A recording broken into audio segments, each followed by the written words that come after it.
What's up? What's good? I am uh, on here to do an update to the video from earlier today where I was talking about the situation with uh, dealing with uh, what do you call them? People when you're enmeshed and socioeconomically or economically rather codependent with other people and dealing with people who have never integrated into society in a normal way. Um, and if you bear with me, I'm going to put you in my back pocket, and put my earbuds on and talk to you that way because I have to pick up a lawn mower. So I'm going to do that here.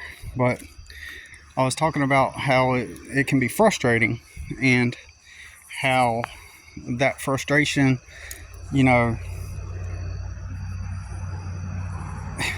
like today's events, like when I went to go pick my sister up, my mom, to go to her appointment, it was like she, uh, everything went well, okay? Everything went peaceful, everything was all good. You know, there was no conflict or trouble other than my sister was hard to get up. My mother got her up too late. My mother called me in advance before it was time to go. And then when it was time to go, she did not get my sister up on time, and she had to go wake her up right when I got there, basically, right when I pulled up. Uh, and that's my mom did that, and then so she was getting on to my sister about you got to get ready and all this stuff, right?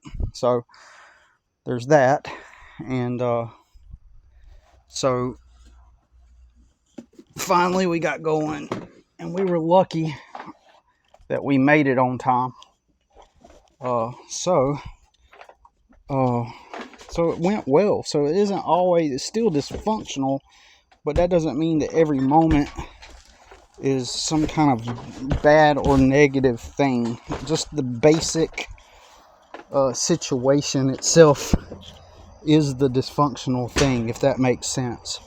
Just having to, because your mom never learned to drive, never got a license, never worked, you know, because of that, you know, she should be independent and on her own as a woman, as an adult, but she's not. She's still she's still codependent by having to call her kids up to get rides and stuff. So effectively, she still stays in that childlike, you know, place in her mind where other people take care of her. So, and I have learned a lot about her family, about just how dysfunctional it was this year. I learned a lot. I already knew that there was some dysfunctional stuff previously, but I finally learned some more about it, and I won't go into that, but it was highly dysfunctional, and obviously in her family to where even her sister had to, the oldest sister even moved out to go live with her then boyfriend who had a family and had some relatively stable, you know, family situation, and so he became like her, like surrogate daddy, in my opinion. Even though it was her husband, it's sort of like she got to transition from one family and just go get another family, basically, with a surrogate dad that became her husband, if that makes sense. And so I know that sounds kind of wild. Some people won't understand what I'm saying when I say that, but anyways, so um, yeah, but and so when I say everything went well, what I'm saying is, you know, we got there and I dropped them off, and then I went to go grab some lunch while they went and did their thing. And but it caused me to lose time, at my job. Like, it caused me to lose, not my job, I meant to say I wanted to clean out my truck, and I was doing it at my customer's house, because since I got to drive an hour tomorrow, I wanted my truck to be like nice and clean, like a fresh beginning, and but obviously I'm gonna have to postpone that to Thursday. And but I would have liked to have taken the day and to do that, but I chose to go ahead and help my mother out and my sister with the appointment. And one of the things that people want to bring up this point, one of the things that people who are, in arrested development and they lack, the skills and the knowledge and the discipline, like there's never been any discipline for my mom. Like, when she was a kid, they had discipline, but like in our household, there was never even actual real discipline. It was just basically everybody just kind of did what they wanted, eat when you want, go to sleep when you want. And that has definitely bled over and transitioned into we do things now, right? How my family does things now. There's never even any kind of parental, action to teach us how to do life at all, or go to work. My dad never really worked until he became more and more of an alcoholic, and then more and more he would quit working, and then we'd be on welfare and food stamps. And so I was, accustomed to this reality where everybody was just doing what they wanted, whatever felt good, anything to calm the nerves and to feed the senses, but my dad used to work years ago, obviously, and then we would go to trailer park, and a couple of times he'd be like the trailer park maintenance man, because that allowed him to be able to go start drinking at 1 o'clock. So he would start having beer at 1 o'clock, and then he'd even joke about it too. He'd be like, "Yep, it's 1 o'clock. You know what time that is?" And then he started drinking, and then that allowed him to drink and work and all that stuff. And then when he started to get older, and sicker, like his body was starting to fail him, he ended up getting they have a welcome center, the state welcome center. So he got a job working at the welcome center, being a cleaner, basically the janitor. Cleaned the property though, like groundsman basically, porter if you will. And so interesting to note, since I ended up cleaning as well. See, I was the type, I was willing to do whatever it took. I would take the jobs that most people wouldn't. Why? Because it just became available. I happen to have a friend who grew up in a nice 2-story middle-class neighborhood, and he started a commercial cleaning business, and with the help of his father. And so I worked for him for 10 years. So because it was available and easily accessible, it's the job that I could get, so I got that job. So so that's what I did for many years, right? Off and on, cleaning and stuff like that. And so it's like I'm repeating the pattern in that sense, but I did it out of necessity. You know what I'm saying? I did it because, hey, it's what I had to do. So anyways, what was I gonna say? So yeah, everything went well, and I told my mother I'm looking at a camper on Thursday, right? and there's some neighbors beside her house that beside her apartment complex. There's a house between the trees, and it appears to be some Mexican people living there. And I told her I could go knock on their door and ask them if I could park a camper in their backyard. Then I'd be close to I'd be close to my mom to where I could go do laundry,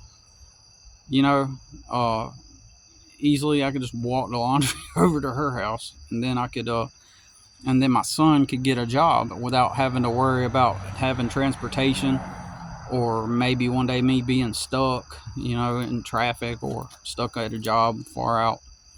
And then he can go work because he wants to work. It's a slow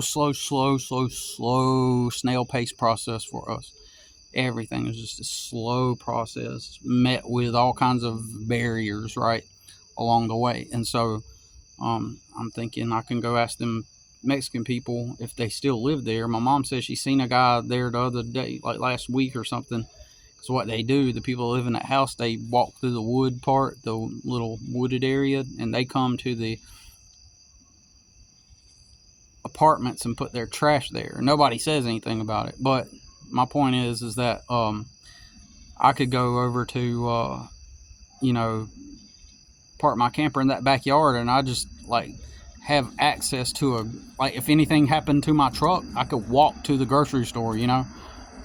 I'd be set. That would be the best option, and I'm choosing that as the first option to go there and see if I could do that. Because if my truck broke down, I could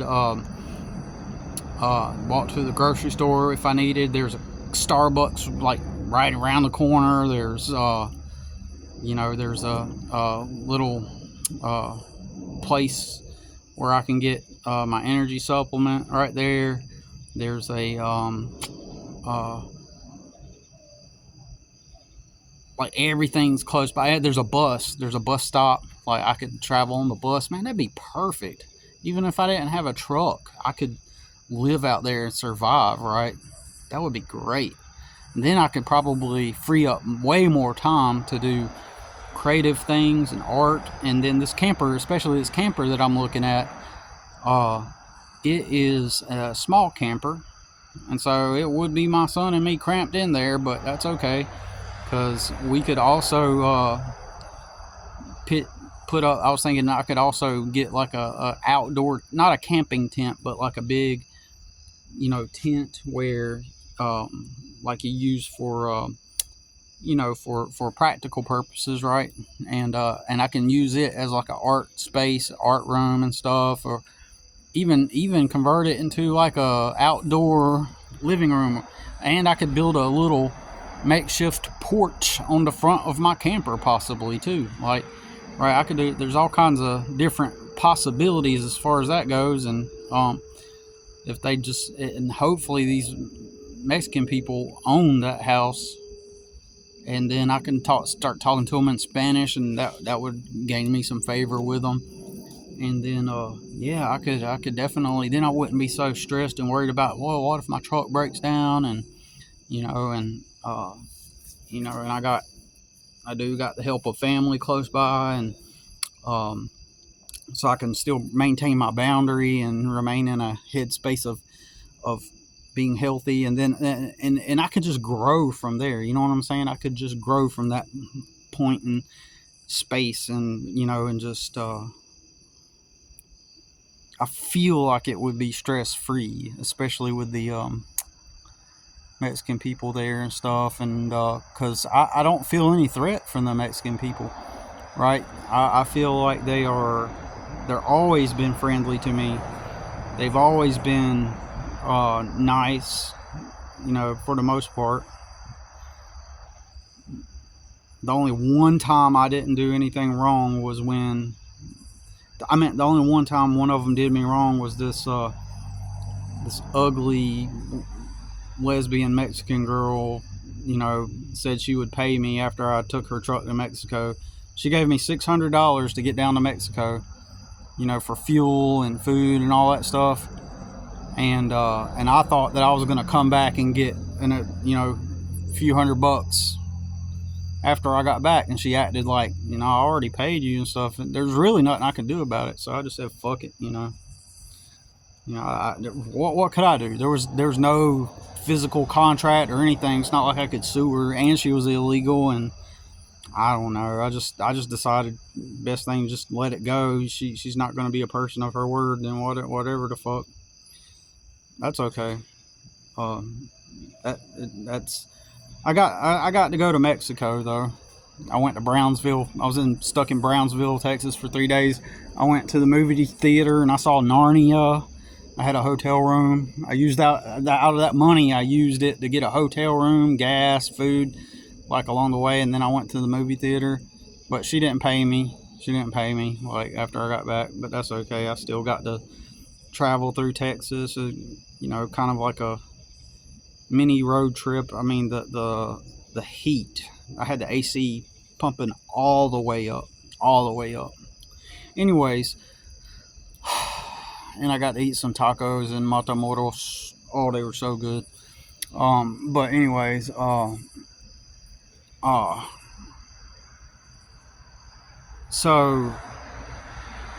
I told my mother like what I'm talking about here. Right? I was like, yeah, I'm looking at a camper Thursday, and casual conversation, and then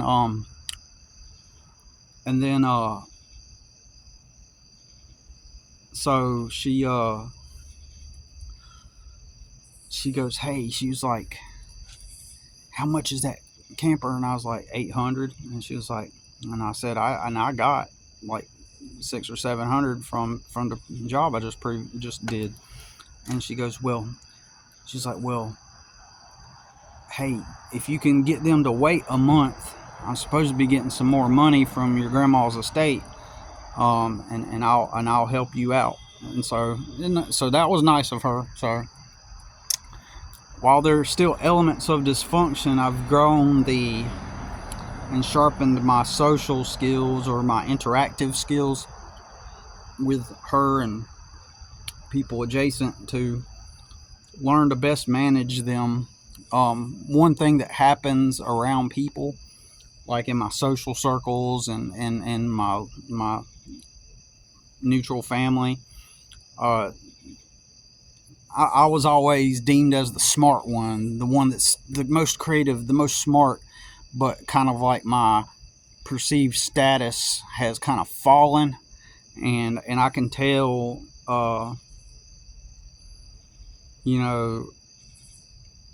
to a couple of my family members, they feel good about that they're in a way better position than me, because like, well, he's the smart one and I'm in a better place than him.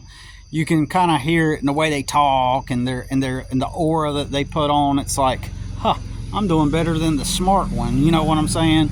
It's kind of like that low frequency there. It's obvious but subtle. So it's like one of those situations, if you ever said anything about it, they'd be all like, what are you talking about? And they would, so, people wonder why, like, if he's so smart, then how come, blah, blah, blah. Well, it's because I don't have network. I didn't get lucky.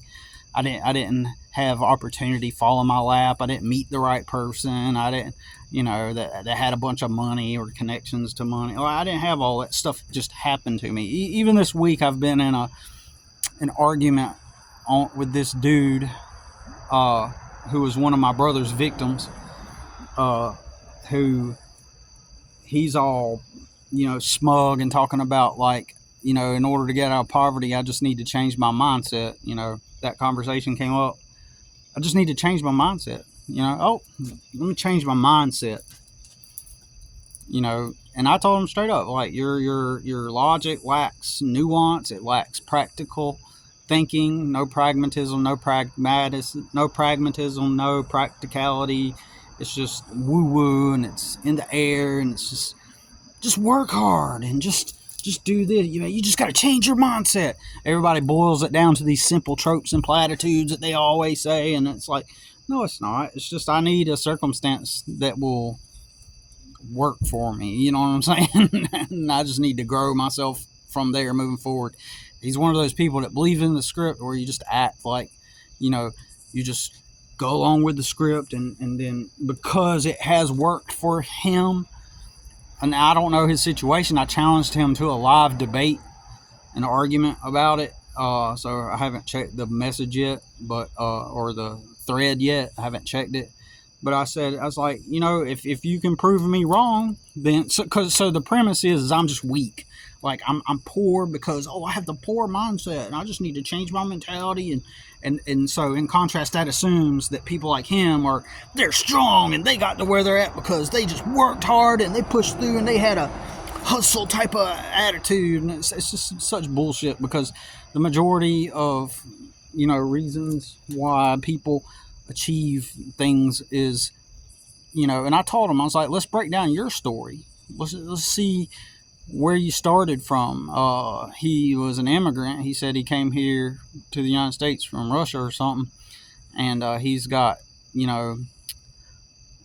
and he's got, he started from scratch. He said he started with nothing, with no support system. All right, so let's find out. And I asked him on the thread, and I haven't checked it yet.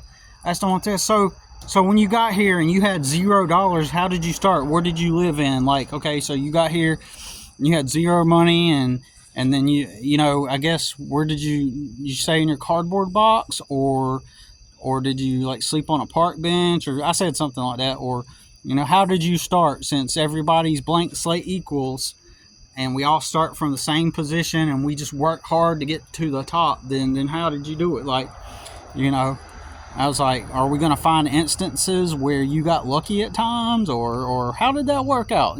Since you had no support, how did you get from having no support and no connections to where you're at now? Now, currently, he is living the American dream, in my opinion.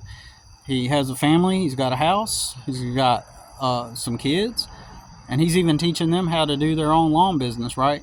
And then he flips cars, right? So the last time I don't know what he does now, but I'm assuming that's what he continues to do. Is he what happened is probably, eventually he sold a car to somebody, and then eventually he got to the point to where that replacement of that,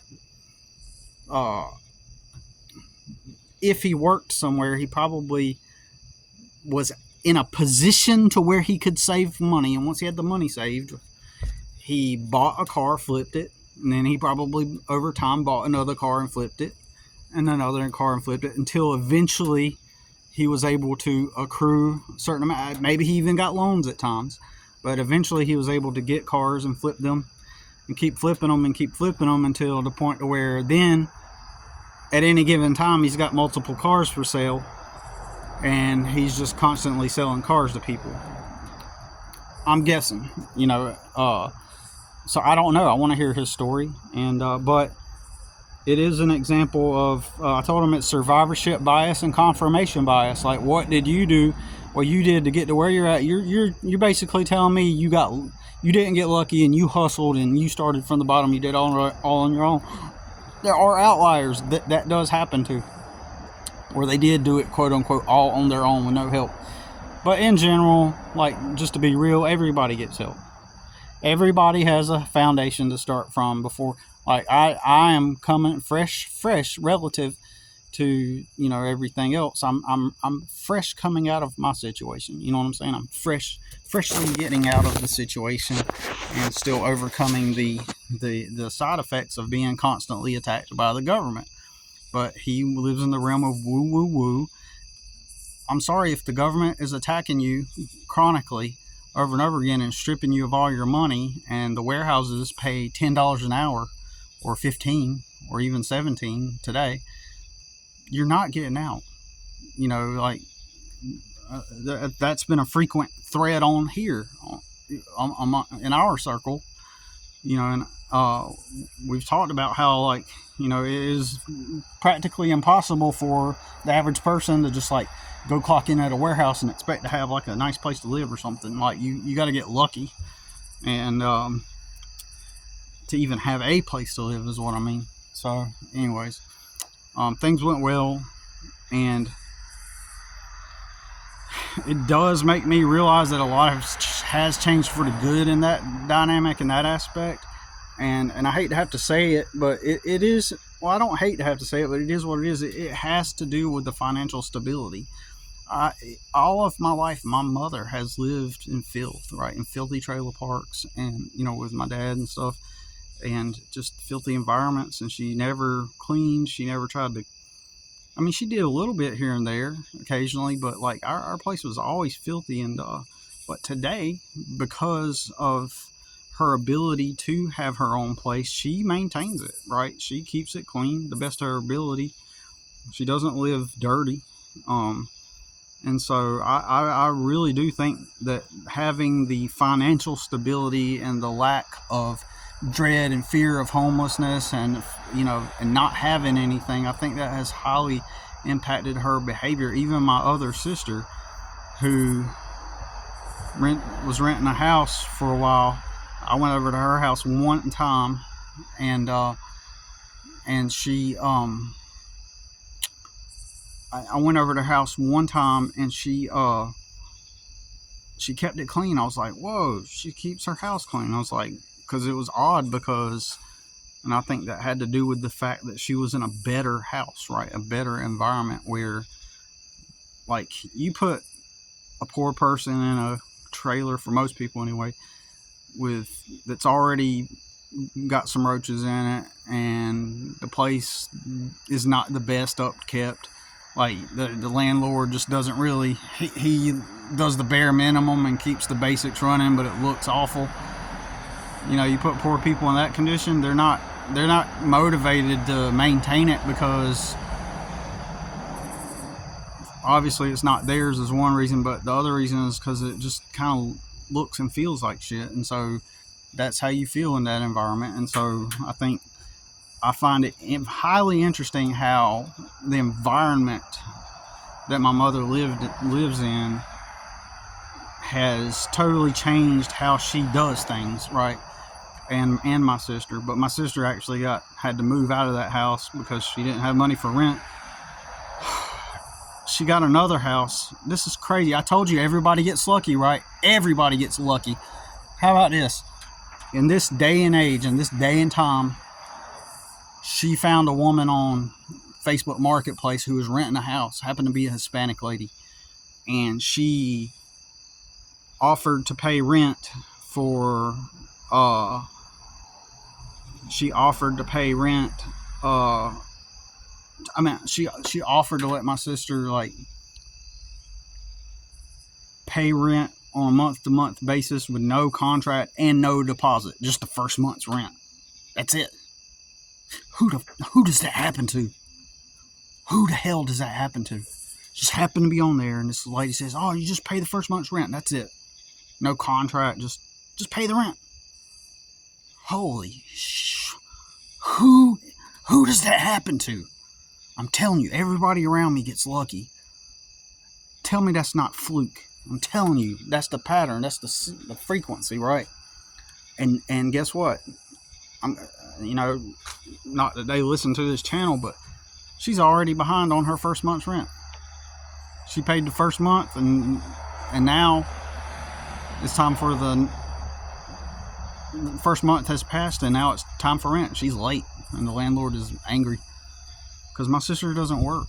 She runs around doing Grubhub and stuff, and Instacart, and it pays her probably, I imagine, that her using that car all day for gas, all riding around all day, first of all, it's going to ruin the car. Second, I imagine that the actual income that she can pull in doing that all day like that is never going to be enough. She's always going to be going to my mom every month to get help with the rent. And I ain't gonna lie, I have done that before. I have went to my mom, a couple times to get her to throw me a little bit to help me finish paying off my rent. Just the facts. It's just how it is. And so, but my sister's husband, like, he dipped, like, right when it was time to pay the rent. The dude is back and forth. I don't know what the fuck is wrong with that dude, but It's just dysfunction, simple as that. It's just dysfunction, and the environment and the climate and the mindset and the energy and the everything around dysfunction, and where kids were not taught how to live life.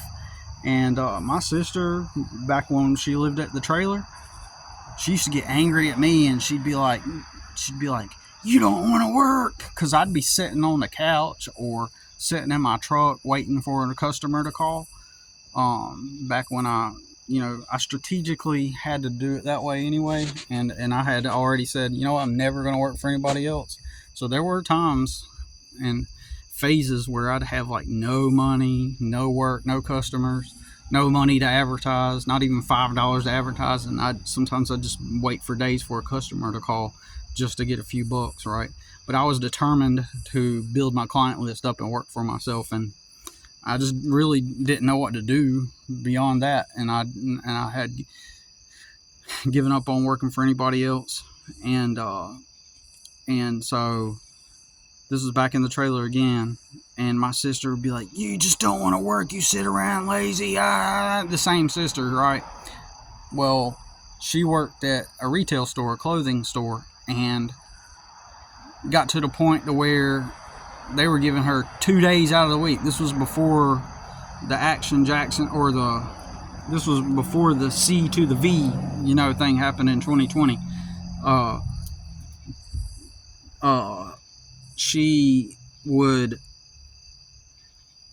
Her hours got dwindled down to like 2 days a week for some reason. I guess they just gave her minimum hours.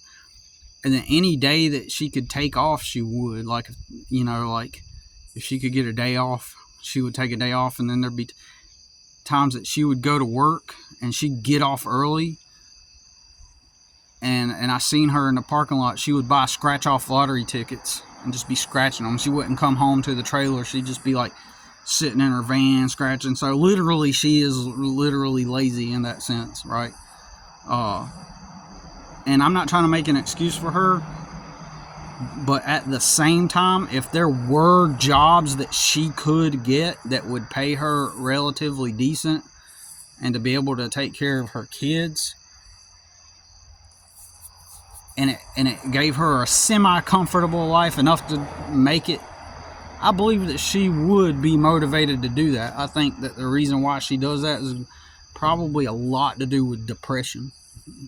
I believe that a lot of how she behaves has to do with depression, and she,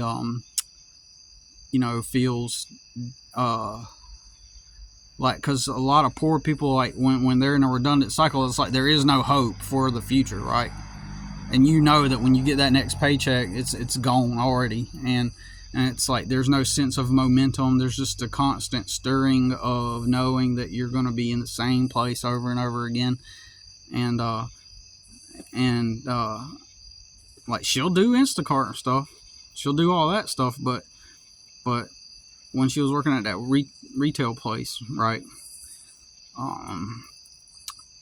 I think one of the other reasons why is because she doesn't have anybody dependable to watch her child, but she didn't have a child back then either, so she had 2 kids back then that were already old enough to take care of themselves to some extent, and so it's almost like I feel like she probably is kind of lazy in that sense,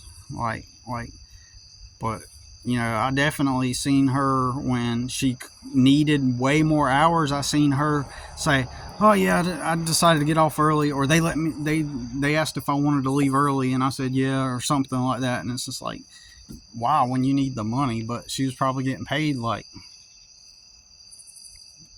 a very low wage, at the same time. So, and then living in a trailer, and there's no formal education on how to work to move yourself forward in her life. You got to think about it. She is kind of like the middle child. She's like the middle girl child in the family. And my other brother, he's like the middle son, right? And he's a good guy. But my sister there, she is she is the middle girl, right? And I thought I heard something. But she is the middle girl, and you got to think about it. Her whole life, in my opinion, she's totally unaware. She knows that you get a job and you get paid and you pay bills, but just think of being a person whose parents never taught you, hey, this is what you do. You go out and you work and you do this, and then you save your money, and then you do this and do that. Not even that. Not that it would have worked for her. She would have had to have depended on someone else. Period. She would have had to have depended on someone else, and still needs it. So there's that codependency there. And then you got my famous relative, who is my blood brother. The very first week that my mother got the money from the sale of my grandma's house, he's over there for like a week. So he's just couch hopping again these days, just a complete loser. Anyways, so I don't know. This is just crazy stuff, and that's why I'm near the dysfunction. But I think that I play a honestly, even though my mother and I are somewhat economically codependent like that, where she relies on me for things, and then you know, she helps me out with things like laundry and, you know, and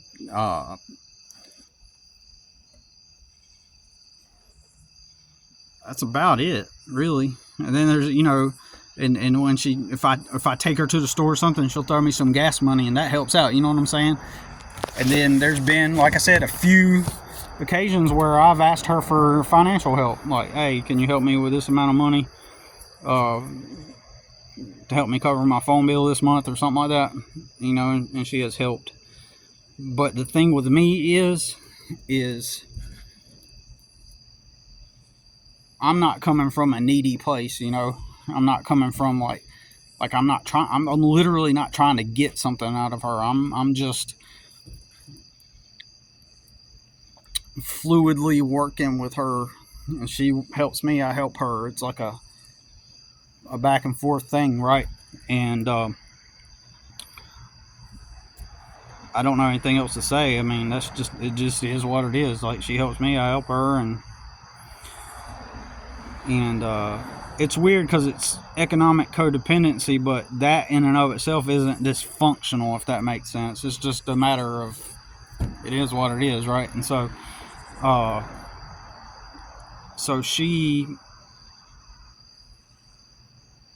think that she kind of feels like, she seems to be intuitive, right?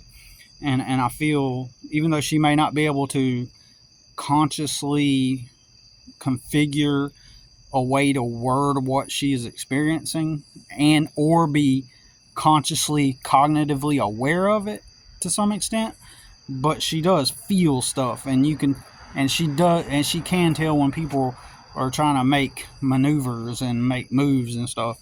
So when my brother goes over there, and some of you have even seen the video or listened to the video where she's telling me about how she thinks my famous brother, who's all famous and stuff, is, you know, potentially trying to like talk all good to her, so eventually he can ask her for some money since she got all the money, right? Because he's, you know, he'll come back around. He's not around now. He's been like gone for a week, I think, maybe, and he's probably got some kind of angle he'll try to pull to try to get some money from her. I guarantee it.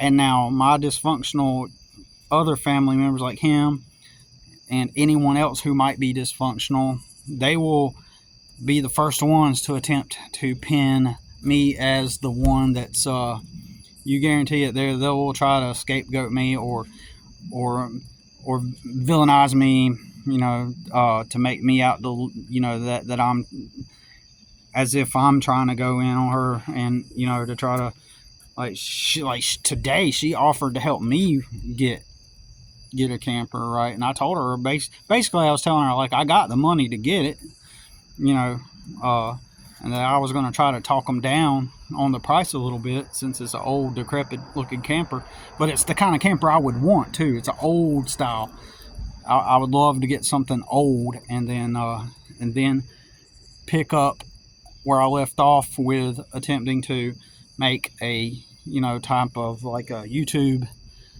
social media presence with it, and even if that didn't like take off or make me a lot of money or no money, I mean, it still would be fun and a creative endeavor. But I'm pretty sure that people would enjoy it. And as I mentioned before, the main reason why I would want to do it is not for any money, but it's like if I have the ability to express myself the way that I feel that I am, if I can express my authentic self, my true identity, then certain people will see that and they'll go, oh, hey, he's like me. I like him. He's cool. So it will connect me with the right people. Similarly to how Stardust Simulation is doing this now, as obviously I've made a few connections with this channel. It's already, what I'm talking about has already happened without money, right? Without having to monetize or receive an income or offer a product or service but my main thing is if I were to, I would not do it on this channel, but I have another YouTube channel where I would upload my content as far as like doing all the creative things I want to do.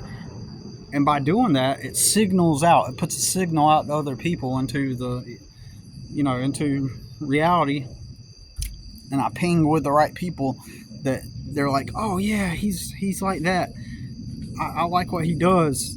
And they can appreciate that. And then over time, I imagine that the act of doing that will build a mutual esteem with tons of others. And then eventually it will present the opportunity for me to connect with people closer to me. So then I actually develop real relationships. Well, not that our relationships aren't real. What I'm saying is like eventually there's got to be other people close to me too, and I can make friendships in person with people or have the ability to travel whenever I want to connect with people. I know a guy right now who has a big company, right? He imports beer from different countries and then distributes it out to stores in the United States. He's from Akron, Ohio, and he better shut his mouth and quit trying to bother me also, but that's another story.